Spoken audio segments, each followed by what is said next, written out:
Good morning and happy Thursday, everybody. Hope we're having a wonderful and hopefully dry start out there. Now, we do have a pretty potent line of storms rolling on through the Western Carolinas and the Piedmont of the Carolinas right now. So, definitely kind of one of those hectic rush hour mornings where I'm sure seeing the rain in the morning isn't quite what you want to see. But I'll tell you, it's actually quite good for us. And I'll tell you why later on in the video as we prepare for more severe weather this afternoon to march across sections of the lower 48. Now, we'll talk a lot about that in this video. We're also going to talk about what to expect going into this weekend, where that could also feature more severe weather, and also going into early next week, what the pattern is looking like, and we'll even touch quickly on beyond that. So that's the plan for the video. If you're new here, welcome. My name is Gerald. I'm a student meteorologist at the University of North Carolina, Charlotte, and definitely consider liking the video and subscribing, and of course hit the bell for latest notifications on weather forecasting, some storm chasing I like to do, which I'll even be doing today, so we should have one of those videos out here pretty soon within the next couple of days.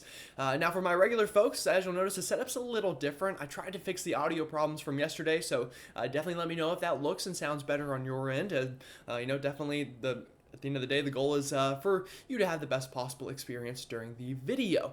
With all that said, though, I'm going to stop rambling on and let's go ahead and get into your weather forecast. So right now, taking a look at satellite imagery, you'll notice, again, we have this big blob of thunderstorm activity over the southeastern United States from Memphis all the way to the Carolinas, seeing this pretty potent area of showers and storms. As this rolls on through, this will help to stabilize the atmosphere a little bit, but we'll have to watch this afternoon for more storms to develop. Now, taking a look at radar imagery currently, you'll notice we've got a good amount going on out there, including a pretty healthy amount of watches and warnings up. So again, on the radar, that area of showers and storms stretches all the way from Buffalo, New York, through the southeastern United States, all the way back towards Memphis, Tennessee. So a big area of showers and storms we're dealing with this morning. Now, in terms of watches and warnings, again, we still have a whole lot of heat going on from Texas all the way through southern Florida, through Miami, seeing that dangerous heat as well. Now, this big area of heat is going to help to fuel these storms as they roll on through the southeast. Now, they should clear the southeast by the time we get to late this afternoon, but behind that, we could get some more discrete cells to fire off, bringing with them more severe weather threat, including the chance of a tornado or two this afternoon and evening. Now, another story to watch out for is a bit of flooding as well as a tornado threat up into southern New England, where we'll have another more defined area of low pressure kind of swing on through there, helping to bring the chance of some flooding rains this afternoon and throughout the evening tonight.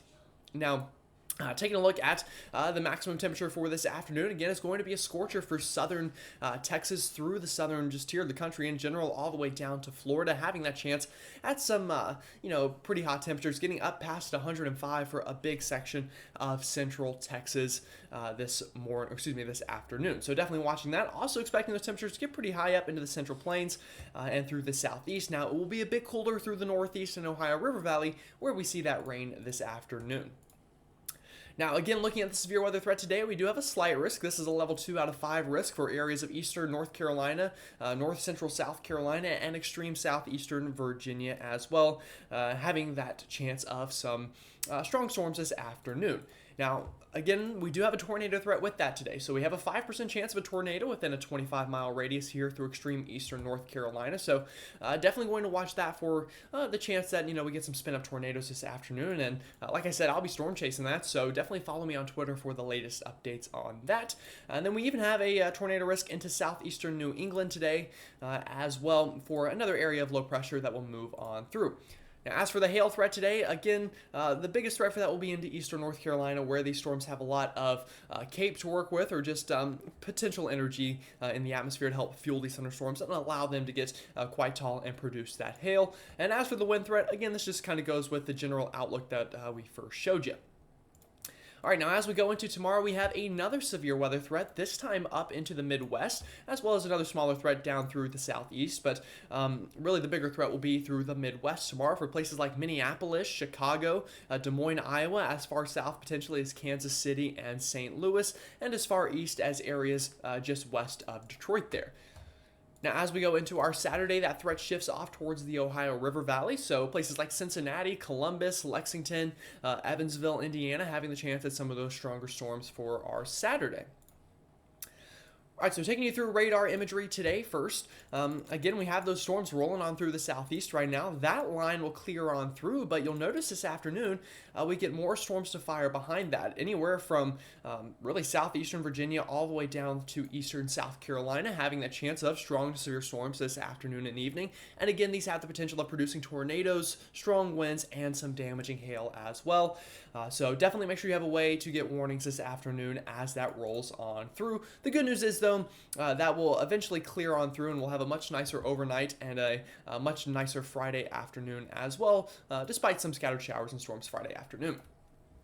All right, so looking at the updraft helicity here, or really just where the models think the storms have the best chance of growing tall and beginning to rotate due to that wind shear that we have in the atmosphere this afternoon. So our NAM model, which I'll tell you has done very well the past couple of days, or really the past week with these severe setups in the southeast, has the highest chance of that down here into southeastern North Carolina and northeastern South Carolina. So that's where I'll be storm chasing today, just because, again, even if we don't see tornadoes in that area, these storms have the potential to grow quite tall and have some very impressive structure, so wouldn't be surprised to see some big time hail out of some of these storms.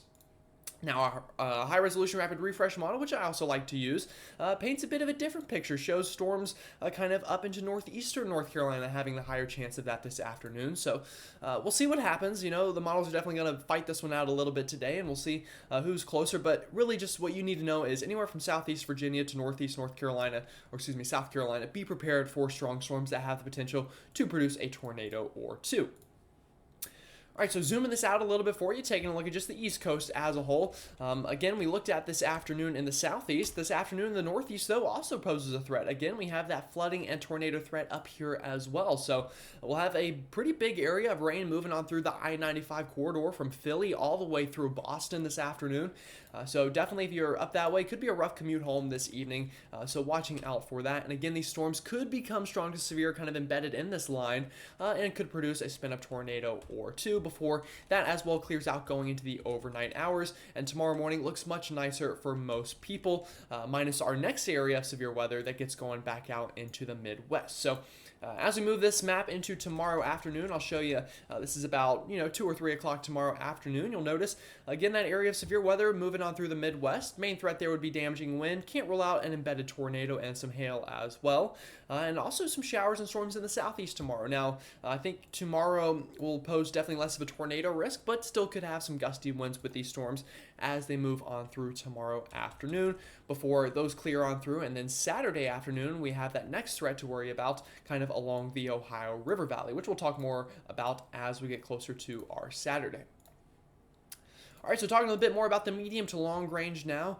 The general pattern that we've been dealing with and will continue through at least the next 5 days are, the jet stream continuing to dip southward into the lower 48. Now, whenever that happens, that is a troublemaker in terms of severe weather this time of year when you have this much wind energy depicted here by these purple kind of colors here on your map, combined with very warm August air coming out of the Gulf of Mexico, spells quite, a dangerous picture. So we could get another area of that this weekend, again, with that next severe weather threat that we were just talking about. Then we could potentially get another area early next week to dive southward, causing severe weather, and that could continue even through the middle of next week as well, before I think going into kind of the long range, the jet stream looks to, become a bit more flat and ride back up into Canada. So what that would spell is more warm temperatures for us back into the lower 48. So it could be quite a warm middle and end of August here. So you'll notice the Climate Prediction Center posts, a pretty high probability of above average temperatures for just about everyone in the lower 48 outside of